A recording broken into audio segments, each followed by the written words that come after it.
عظم الله أجورنا وأجوركم بمصاب أبي عبد الله. السلام عليك يا أبا عبد الله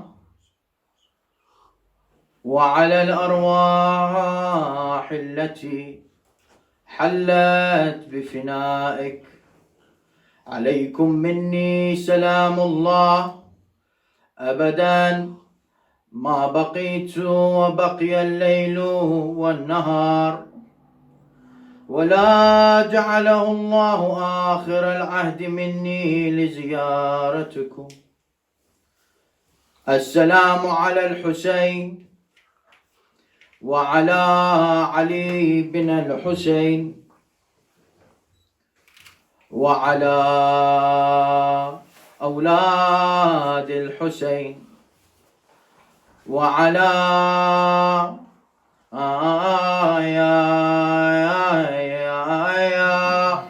أصحاب الحسين.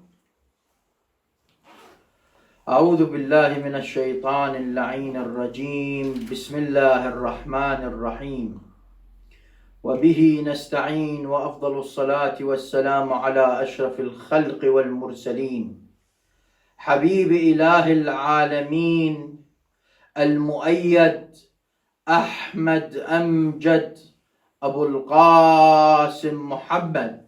اللهم صل على محمد وآل محمد وعلى أهل بيته الطيبين الطاهرين المعصومين، واللعنة الدائمة السرمدية الأبدية على أعدائهم وجاحدي إمامتهم وفضائلهم إلى قيام يوم الدين. القول مني في جميع الأشياء قول آل محمد فيما أسروا وأعلنوا وفيما بلغني عنهم وما لم يبلغني. والحمد لله الذي جعلنا متمسكين بولاية سيدي ومولاي أمير المؤمنين مولى الموحدين إمام المتقين الصديق الأكبر فاروق هذه الأمة، أسد الله الغالب غالب كل غالب، علي بن أبي طالب. اللهم صل على محمد وآل محمد. والحمد لله الذي هدانا لهذا وما كنا أن نهتدي لولا أن هدانا الله. أما بعد، يقول الله في كتابه الحكيم وهو أصدق الصادقين. بسم الله الرحمن الرحيم. وبشر الذين آمنوا وعملوا الصالحات أن لهم جنات تجري من تحتها. صدق الله العلي العظيم. The first salawat is in the honor of al-Nabiy al-A'zam sallallahu alayhi wa alihi wa sallam. اللهم صل على محمد وآل محمد. The second is in the honor of Amir al-Mu'mineen Ali bin Abi Talib. اللهم صل على محمد وآل محمد. The third is in the honor of the one that will be, of the one that was slaughtered in the lands of Karbala, the master of martyrs, the master of the youth leaders of heaven, Al-Imam Abi Abdullah al-Husayn. اللهم صل على محمد وآل محمد. I greet you all with the Islamic greeting. Assalamu alaikum wa rahmatullahi wa barakatuh.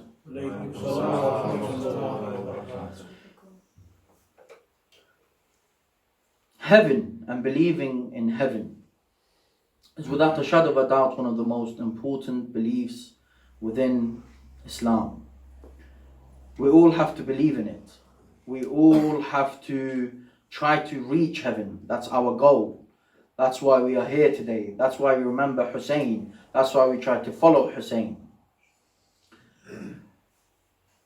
And we always try to get to the truth, to try to find the truth, so that we are on the path towards salvation, the path towards heaven, Jannah. Imam al-Sajjad alayhi salam, he has a beautiful hadith. He says, "O our Shi'a, as for paradise, it will not escape you sooner or later." So inshallah ta'ala, if we are Shi'a, true Shi'a, we will go heaven sooner or later. You will go to hell maybe for a few years for the sins that we commit, but inshallah you will go to heaven.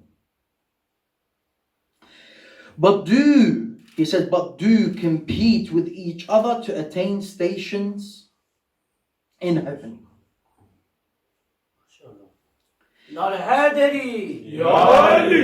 So he says compete with each other. What does he mean compete? Compete. Sometimes competing is a bad thing, but here it's not a bad thing. We all strive our best.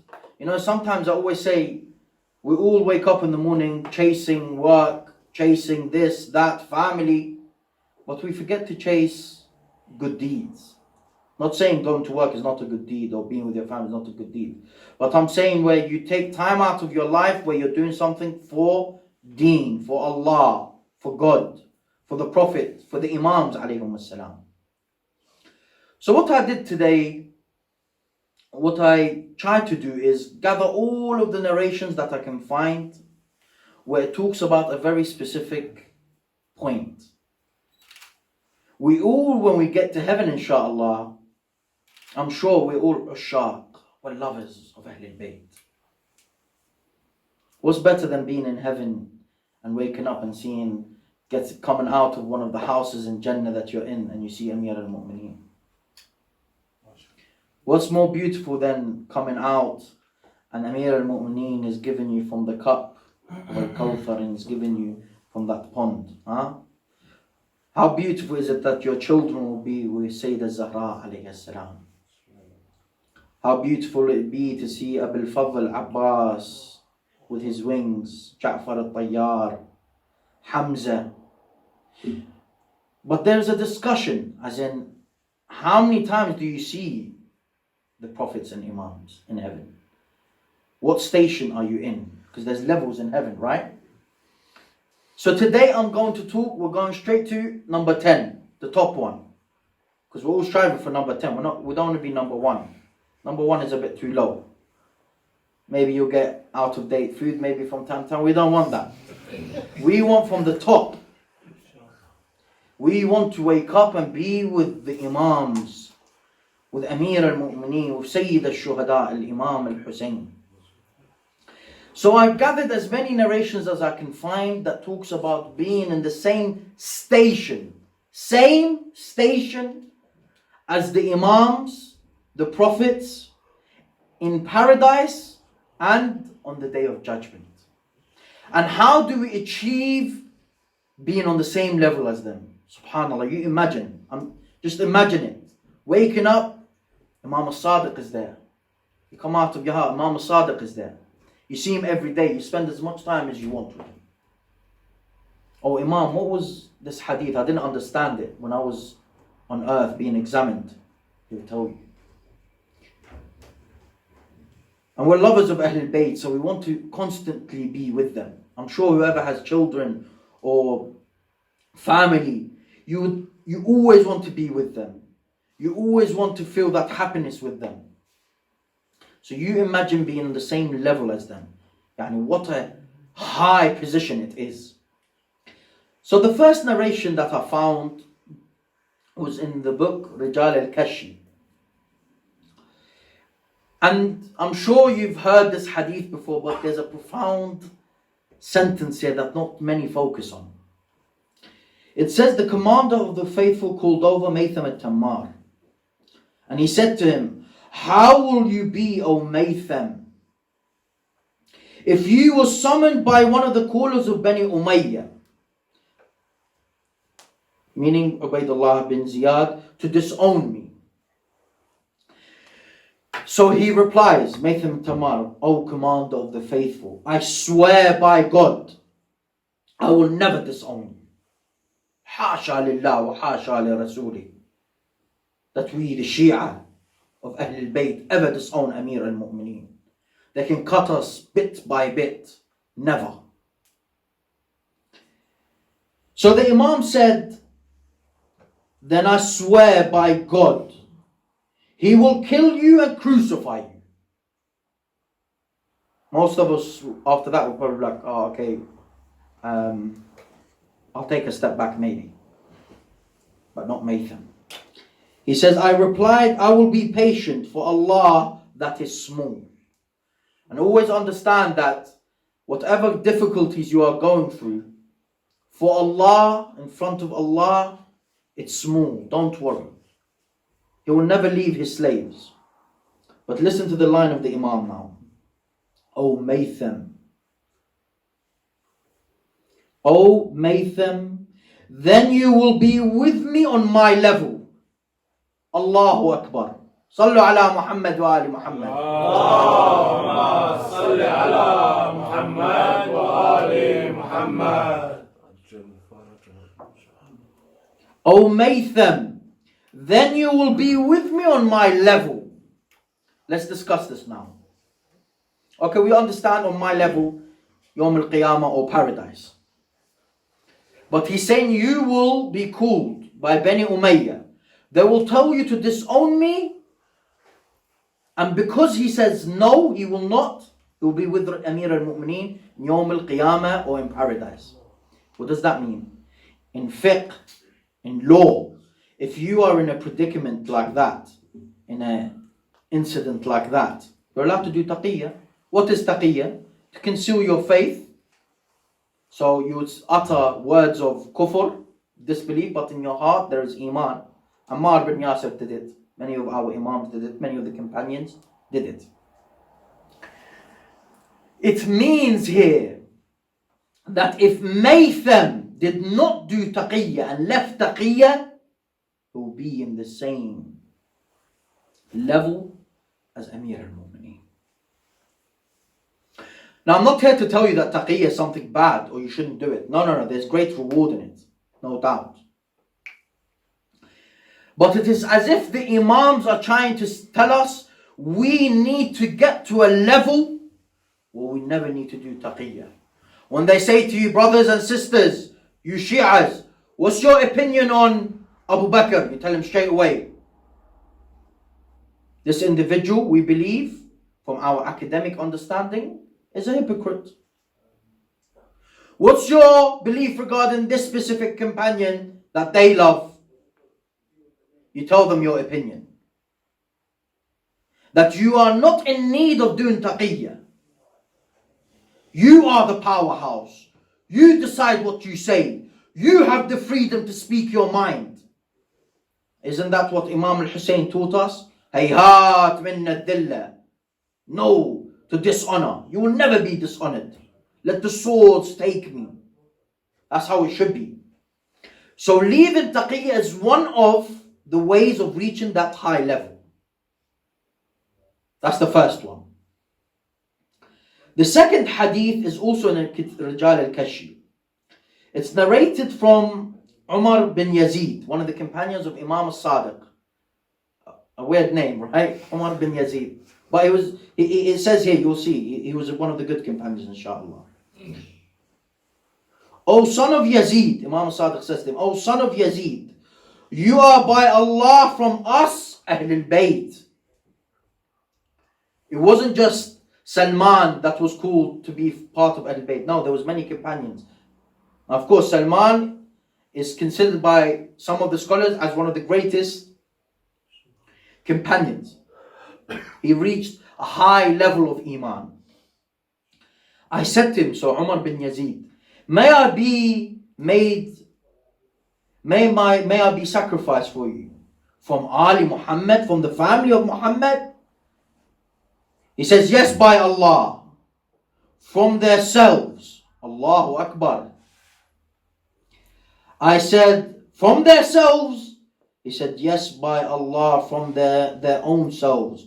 Do you not read the book of Allah?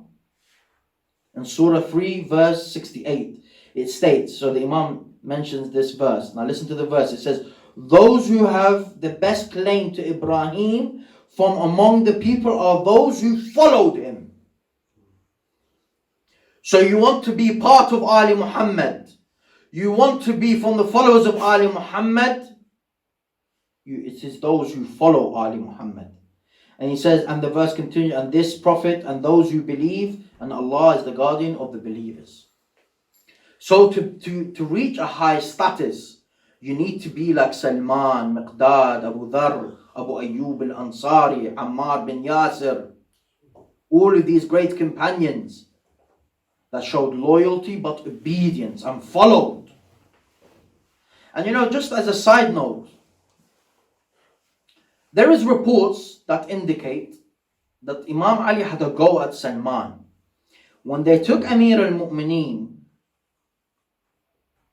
to force him to give bay'ah, it says, the report states that Salman basically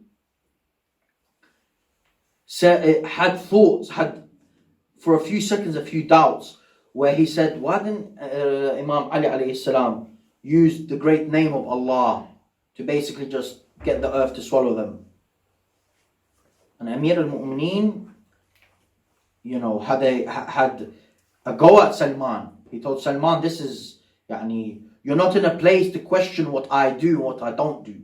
He is the Imam. Your job is to follow.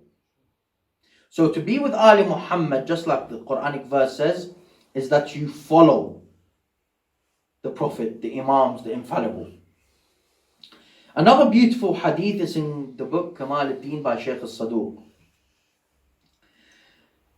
From Yunus bin Abdul Rahman, from Imam Musa bin Ja'far al-Kadhim.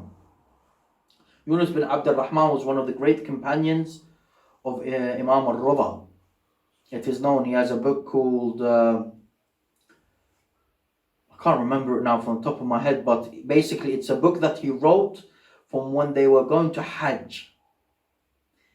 It has all of the fiqh of Imam al-Rida. So some of the narrations concerning the fiqh coming from Imam al-Rida that's narrated from Yunus bin Abdul Rahman is from this journey. Look how much knowledge you're taking. So he says that Imam al-Kadhim says, so he says to Imam al-Kadhim, I entered upon Musa bin Ja'far and said to him, O son of Allah's messenger, are you the Qa'im who will rise with the truth? As in, now there is this question that I think is crucial, because many need to understand the word and this name given to the 12th Imam, Qa'im.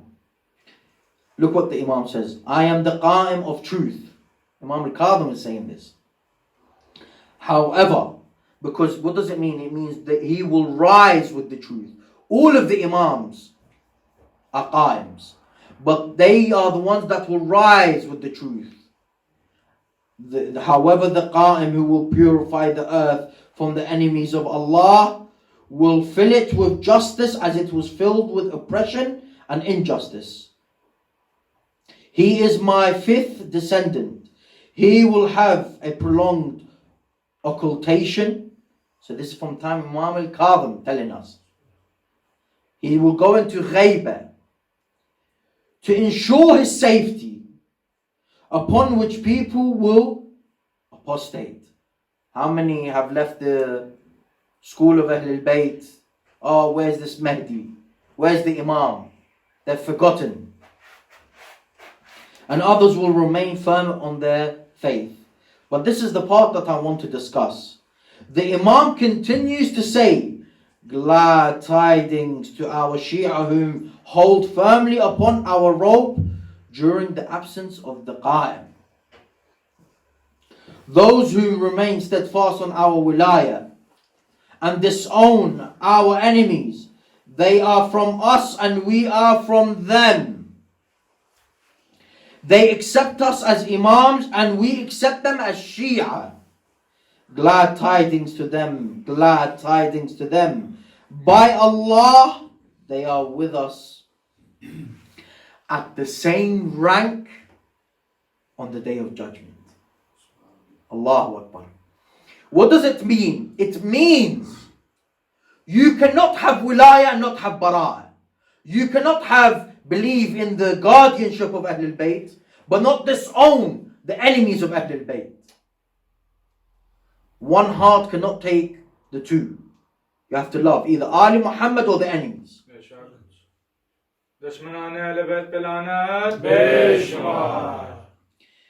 So it says, so to be on the same level with Ahlul Bayt on the day of judgment, you have to stay steadfast in the time of ghaib and in the time of occultation, when the Imam isn't here. But also stay steadfast on the wilayah and disowning the enemies of Ali Muhammad. Now this is the third. We're going to go to another one. In the book Al-Amali by Shaykh al-Saduq, he says, from Imam al-Rida, whoever remembers the oppression done upon us and cries from what has afflicted upon us, he will be among us with the same rank as us on the day of judgment. Allahu Akbar. But it's not just about crying, my brothers. It's crying for the Imams, but it's also it's as if your heart is so connected to the Imam that you feel what they feel. Whenever they're in pain, you are in pain. Whenever they are happy, you are happy. That is also another way for us to reach a high rank in heaven. Is for us to cry and remember the oppression. What are we here for today? Who are remembering today? Imam al-Hussein alayhi salam. But this hadith that I'm about to mention, I think is profound. It's from Imam Ali. He says, whoever loves us wholeheartedly. So it's not just about half-hearted love, where I love Imam Ali, but you know what? I will disobey the commands of Imam Ali. It doesn't work like that. True love, true obedience is that you love them wholeheartedly and supports us with his tongue and fights with his arms against our enemies, then he is with us at the same rank as us in paradise. But what does it mean supporting us with his tongue? You know, these days we live in an era, the snowflake era. Snowflakes, what you do is you can't say that. You can't say homosexuality is something indecent. You cannot say, for example, that, these days I don't even want you to say that, if you are a boy, for you to say, I'm a male. Problem. And even worse, you get Shi'as that want to sugarcoat Shi'ism for our opponents. They want to make Shi'ism fit in with other sects, right? That, no, don't say this. They might get upset. Now, don't get me wrong. We have to be respectful. There is a way of approach that our Imams have shown us how to deal with them. You don't always go and then, bar fulan, la'nat, bishma. Right? We can't go straight like that. No, there's a way of doing it. There's a specific manner. And we have to follow the Imams of Ahlul Bayt when it comes to code and conduct. But the Imams of Ahlul Bayt tell us what akhlaq is. The Imams of Ahlul Bayt are the ones that tell us what is the good way and what is the bad way. Nowadays, if you say, for example, that a certain historical figure that is revered, for example, by other sects, you say is a hypocrite, in my opinion, my conclusion. I'm allowed to have a reading in history. No, you're not allowed. No, you can't say that. But why? I'm just saying it's my historical understanding. He's a munafiq. So the Imam says, supports us with his tongue. That means you speak up for the rights of Allah, the right of Rasulullah, the rights of Ahlul Bayt. You don't stay quiet. And fights with his arms against our enemies. Now the Imam is not telling you go to war now, take a qama and, no. This is to say that you are doing work to prove with your physical body to ensure that the religion of Ali Muhammad stays alive.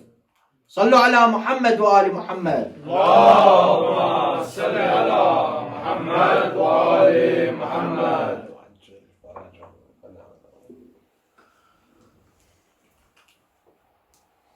And then he continues and he says, and whoever loves us wholeheartedly. He's repeating the sentence now. And supports us with his tongue, but does not fight our enemies. Then then his rank is lowered by 2 ranks. So you'll probably see the Imams not too often when he's in Jannah. How many of the Kufans, or how many of those that claim to be companions, the hearts were with Imam al-Hussein. They loved Imam al-Hussein. They spoke against Yazid.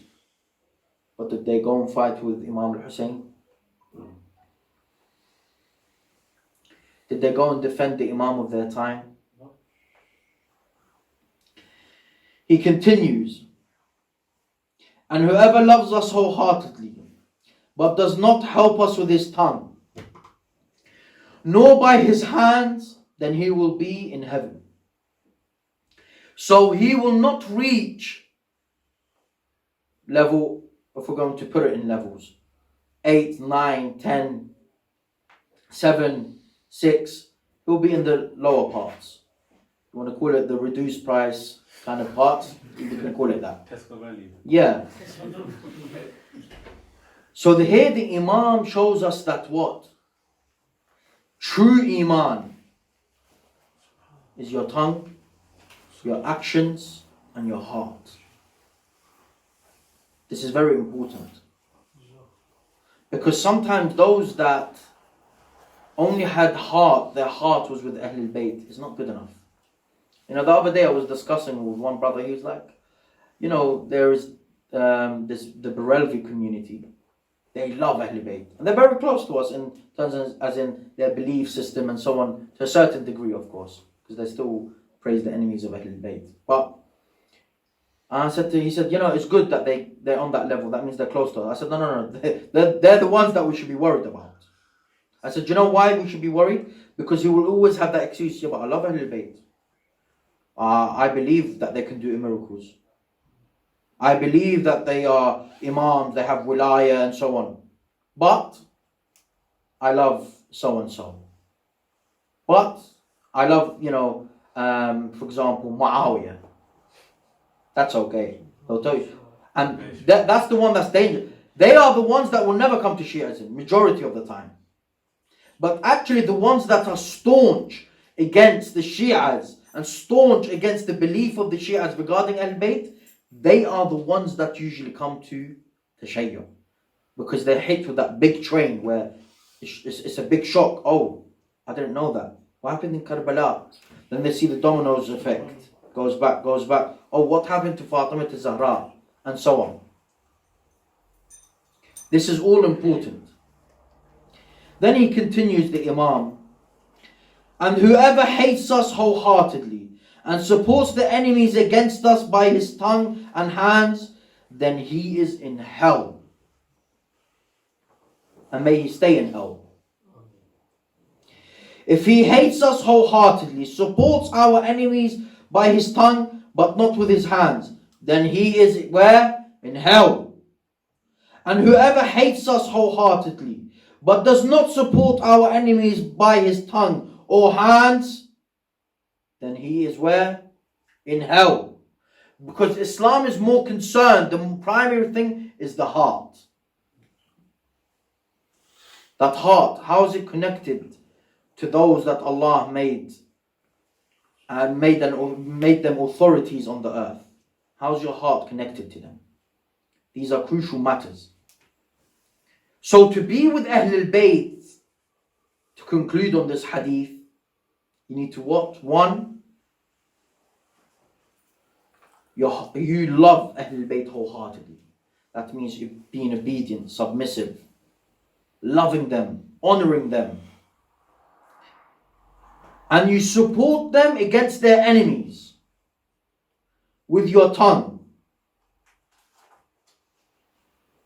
and with your arms. That if you have to go and defend the shrines of Ahlul Bayt, if you have to defend your Shi'a brother, then you do so. And even at times defending someone that's a non-Shi'a, it becomes obligatory upon you. Because sometimes they will be innocently ignorant and you have to help out. So this is one of the ways. Now, another hadith that I think is very crucial. And it brings us to another level of how to reach that status where you see the Imams of Ahlul Bayt constantly. Rasulullah says to Imam al-Hussein, you are the Imam, the father of the 9 Imams. They are the noble Imams, and the 9th one among them is the Qa'im. Sallu ala Muhammad wa ali Muhammad. Allahumma salli ala Muhammad wa ali Muhammad.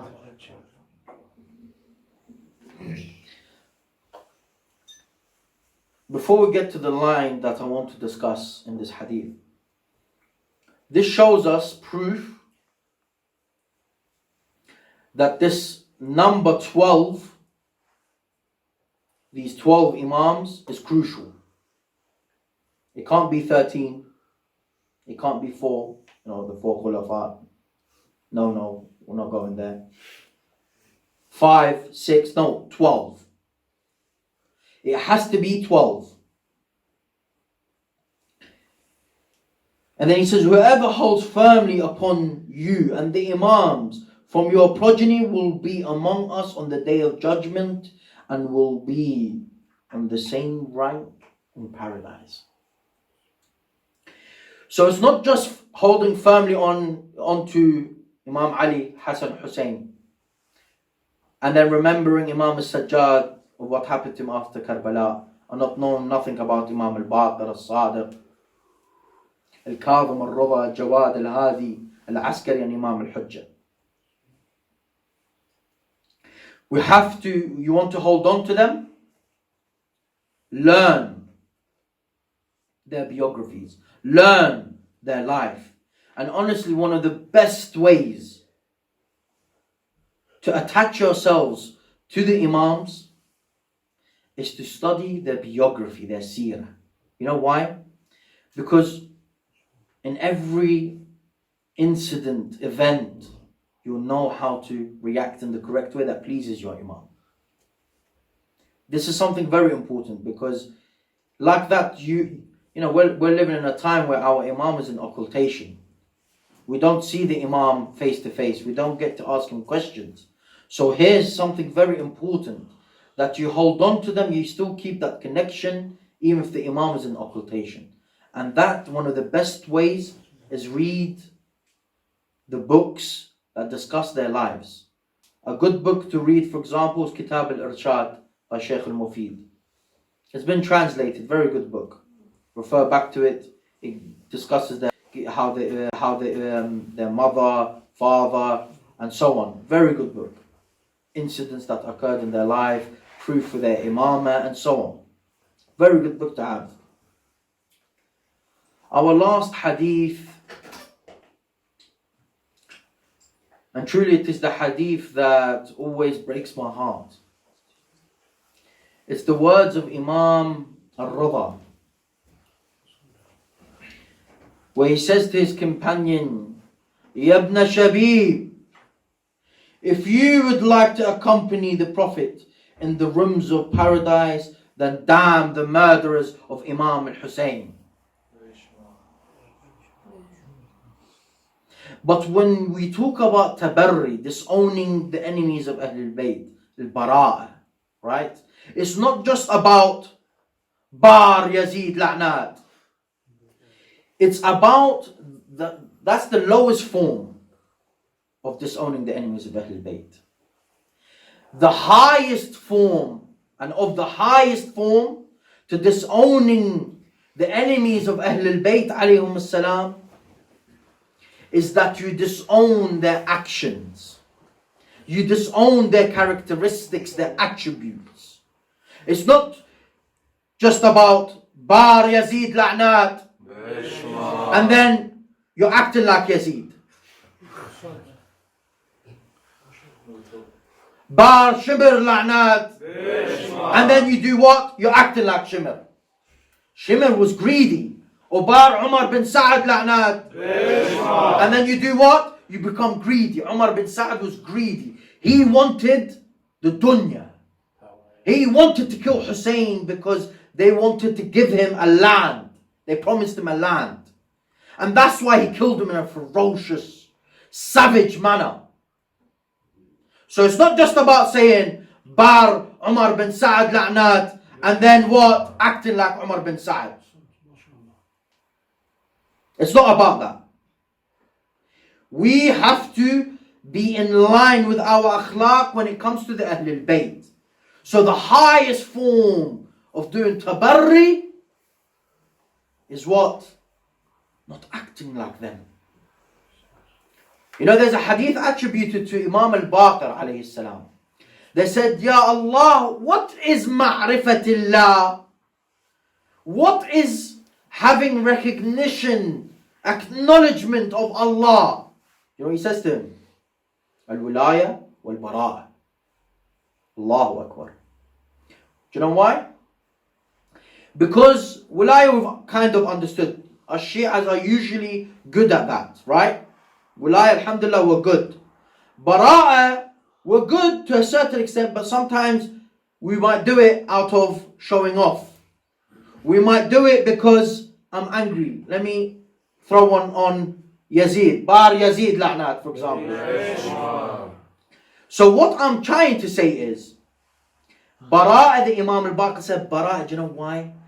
Because to be fully submissive to Allah is for you to act like those awliya Allah, the authorities of Allah. And for you not to act like who? The enemies of Allah. That you are in line with Ahlul Bayt and you disown the actions. Disowning the actions means you don't act like them. That is the true philosophy of Bara'ah and the highest form of Bara'ah. So he says, Yabna Shabib, if you would like to be rewarded as just those who are martyred along with Al-Hussein bin Ali, whenever you remember Hussein, say, I wish I was with them and I could achieve great prosperity.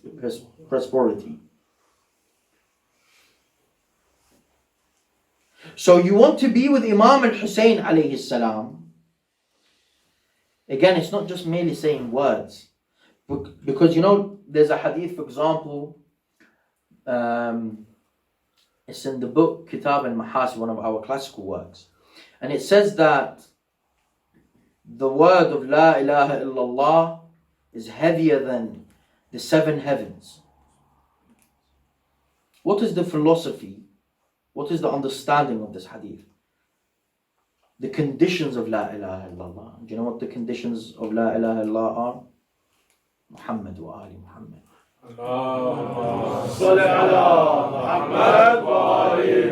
That you believe in his prophet. You believe in the book that was sent with his prophet. You believe in the Imams and the words of the Imams. So it's not merely just about saying, I wish I was with them. No, your actions need to be with them words too. Wherever your tongue goes, your body should go with it too.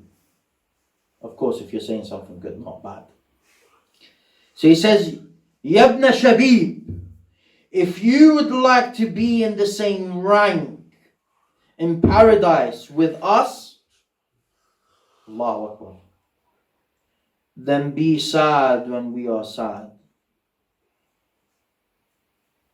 And be happy when we are happy.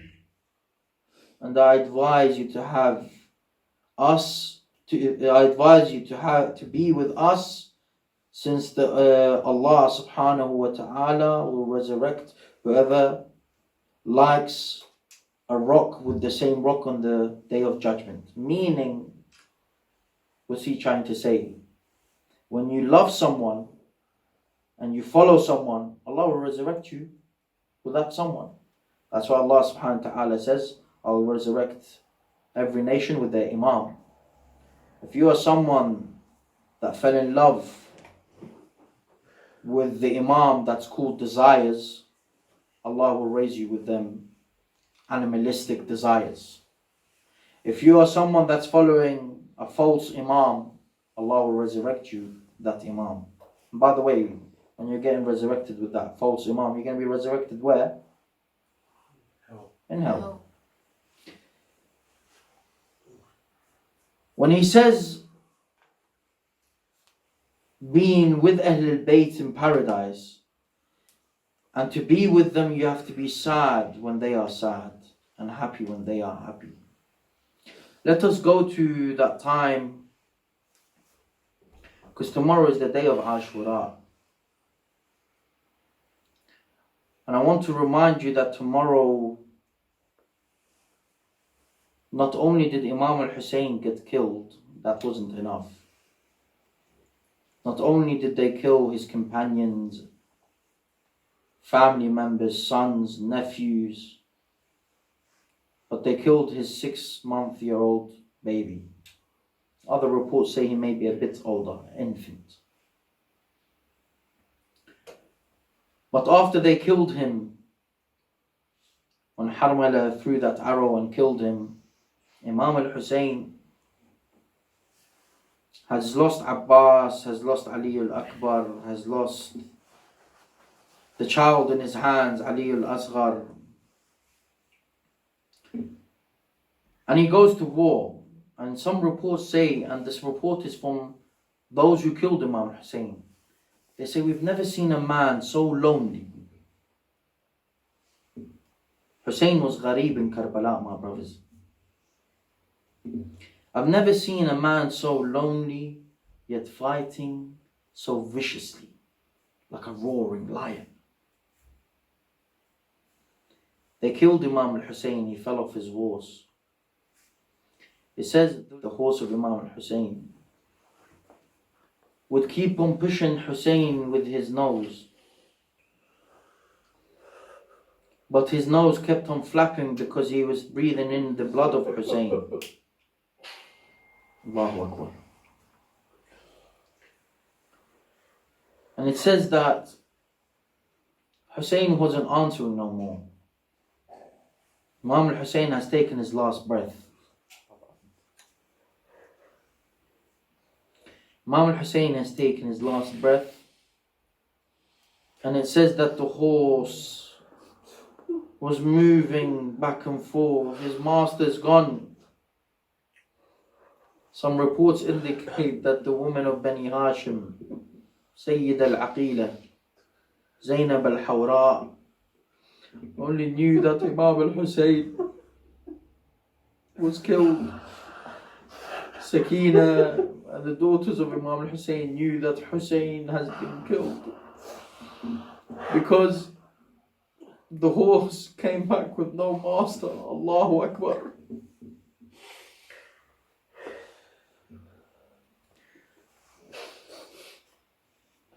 It is said in some reports that when they knew that Hussein has been killed, one of the daughters of Imam al-Hussein ran to the body of Imam al-Hussein. Can you imagine? She said, "Oh Father, why is he not waking up?" And it says that she screamed to the heavens, "Wa Muhammada, wa Muhammada, wa ya Muhammada." But was that enough? He says, before Hussein was killed, and he was on his knees, Umar Shimr says, Umar or Shimr says, go to the tents. Hussein is on his knees.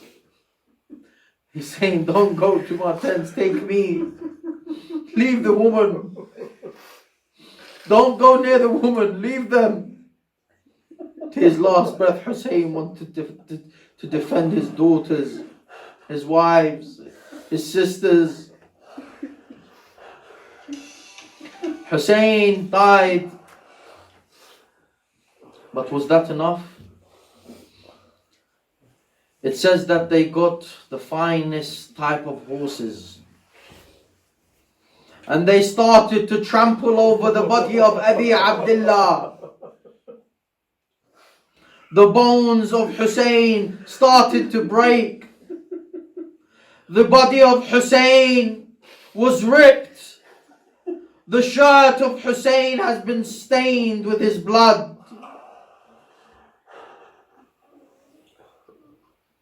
In some reports it says that Sayyida Zainab says, "Oh Muhammad, oh my father Ali, oh Ja'far al-Tayyar, oh Hamza, Hussein has been slain in the lands of Karbala.